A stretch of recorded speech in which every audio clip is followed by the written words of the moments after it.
মানুষের সঙ্গে ভালো ব্যবহার করেও ভালো ব্যবহার পাচ্ছ না। তোমার ব্যবহারে সে খুব কষ্ট পেয়েছে, এই বলে সে তোমাকে নানান যন্ত্রণার কথা শোনালো। অথচ তুমি তার ব্যবহারে কতটা কষ্ট পেয়েছ সেটা বিন্দুমাত্র শোনার চেষ্টাও করলো না।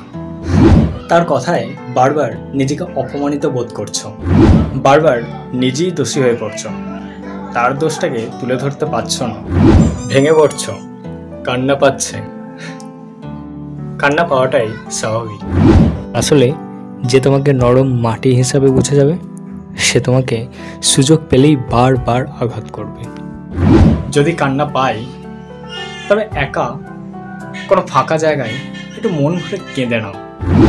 যন্ত্রণার সীমা ছাড়িয়ে গেলে মানুষ কান্না বন্ধ করে নীরব হয়ে যায়।